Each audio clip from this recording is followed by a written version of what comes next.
This video is brought to you by BetUS Sportsbook and Casino.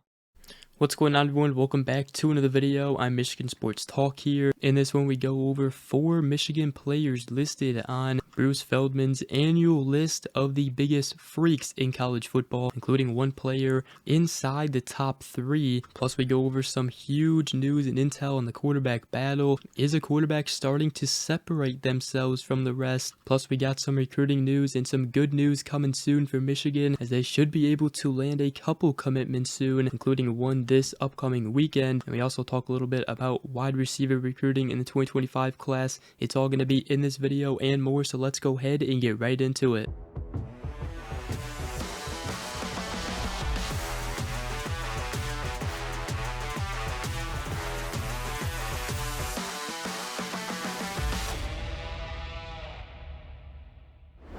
Alright, so I wanted to start this video by talking about 4 Michigan Wolverines on the Athletics 2024 Freaks list, as Bruce Feldman released his annual list of the biggest freaks in college football for the upcoming 2024 season. And usually Michigan has players on this freak list, and coming in at number 3 is junior defensive tackle Kenneth Grant, as it is now Michigan's 6th player in the last 7 years having a top 10 freak on the list, and all 6 of them were defensive linemen as well. The only 2 other freaks ahead of Kenneth Grant in this list was Nicholas Harbor of South Carolina and also Travis Hunter at Colorado, which is understandable. Both those players are very good. But Michigan also had 3 other players on the list, as they had junior quarterback Alex Orji at number 13, junior cornerback Will Johnson at number 28, and junior tight end Marlon Klein at number 90, which we have talked about Marlon Klein before,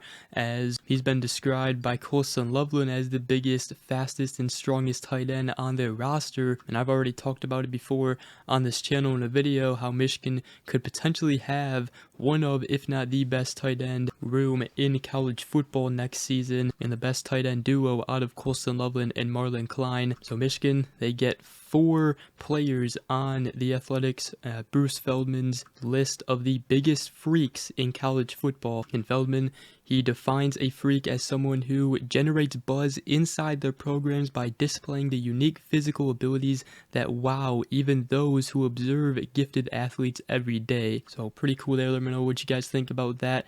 And obviously Alex Orji, he came in at number 13 on that list. And we do have some quarterback battle intel through fall camp so far, as obviously it is mainly going to be between Alex Orji, Jack Tuttle, and Davis Warren. However, according to Sam Webb of the Michigan Insider, he said through 4 practices, multiple sources have indicated Alex Orji has been the clear-cut top performer, and that he spent the summer working diligently on becoming a more consistent passer. And it appears the time he's put in is apparently showing in the early portion of camp. So that's very nice to hear about Alex Orji. Now, according to Chris Ballas of the Wolverine, he said that a source close to it every day said that Davis Warren has been looking the best. He said Tuttle has been limited, and Alex as a running threat is going to be a problem, but he's also climbing as a passer. Now, Jack Tuttle, he may be limited because he did have to get off-season surgery, tore the top part of his UCL in his right elbow, and that required surgery to repair. Obviously, he didn't play in the spring game due to that. However, Sean Moore has said that he was back and looking good at Big Ten Media Days. He said that he's been great, man. He's been accurate. He's been throwing hard, throwing physical, fast, and it looks good. So that's the latest on the quarterback battle thus far through fall camp. Obviously we hope a quarterback really starts to take off and separate themselves from the rest of the pack before the start of the season. However, we don't know if that's going to happen. It could be neck and neck between 2 players, or even all 3 of Jack Tuttle, Alex Orji, and Davis Warren. And if that is the case, I'm sure Michigan will use Fresno State potentially as a test for all the quarterbacks before they have to make a tough decision of who will be the starting quarterback going into the week 2 top 10 matchup against Texas. But so far right now, it seems that if the first game was today, Alex Orji would be the starting quarterback out there. But that doesn't mean that this quarterback battle is over. It is far from over. Jack Tuttle, Davis Warren, Alex Orji, they're all going to get their chance this fall camp to separate themselves. So it's going to be fun to watch this throughout the offseason leading up to August 31st. But that is the latest on the quarterback battle for Michigan. And speaking of August 31st and the season opener for Michigan, shout out to BetUS, the sponsor of this video and this channel throughout the football season. And here's a message from them. Michael Vick at BetUS.com. Catch an incredible 125% sign-up bonus on your first 3 deposits, plus 10% gambler's insurance. BetUS, my online sportsbook and casino.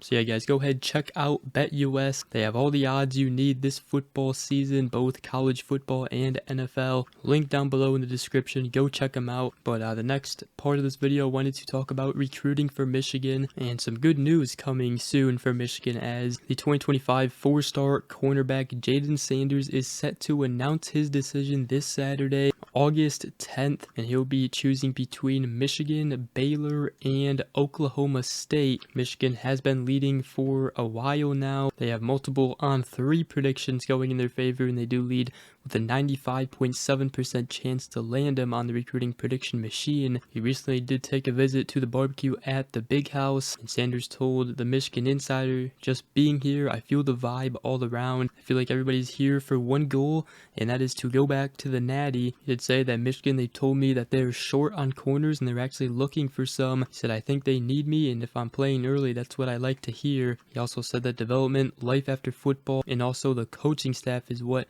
will come down to the decision, and also just somewhere where they all have one goal together as a team. So he will be announcing Saturday between Michigan, Baylor, and Oklahoma State. Right now, all signs pointing towards Michigan. They need a cornerback, and getting Jaden Sanders would be absolutely huge and a good start for Lamar Morgan as far as cornerback recruiting goes. He's already gotten 2 top 100 safeties in the class. Another guy we've talked about is Andrew Marsh, the 4-star top 100 receiver. He is set to make his decision honoring his father on his birthday, August 28th. He did tell Sam Webb of the Michigan Insider if he already had made up his mind. He said a little bit, and he'll be choosing between Michigan, USC, Washington, Texas, and Oklahoma. Again, all signs pointing towards Michigan in this recruitment as well. Michigan has multiple predictions going in their favor, and both Andrew Marsh and Jaden Sanders come from the state of Texas. Now, obviously, Michigan, they did lose a decommit, or they lost a commit, as Phillip Wright, he did decommit from Michigan, which sucks to hear. However, Michigan's still going after who we talked about, the 5-star receiver Jerome Miles. But Michigan also may go after a guy like we talked about, Preston Bowman. He did commit to Kentucky, but they could potentially try and flip him. They could also circle back to Missouri commit Sean Terry, and also Missouri commit Javon Boggs, who is actually a teammate of Brady Hart. He's a 4-star on 24/7 Sports composite rankings, and I was wondering when Brady Hart committed to Michigan if Michigan would potentially make a big push at Boggs, but he has been committed to Missouri since July 4th. So those are some other options for wide receiver in the 2025 class for Michigan. Let me know in the comment section who you guys would want Michigan to see go and potentially get with the decommitment of Phillip Wright. Michigan already has the taller receiver out of Jacob Washington. They would for sure take another one out of Jerome Miles, and Michigan almost closing in on Andrew Marsh. But with that is going to wrap up today's video. Again, shout out to BetUS Sportsbook and Casino for sponsoring this video. Go ahead, check them out, link below. But I hope you guys did enjoy this video. If you did, make sure you guys go ahead, drop a like, comment down below, and subscribe for more if you are new around here. I greatly appreciate it. Other than that, hope you guys all have a great rest of your day, and we will see you guys in the next video. Go Blue.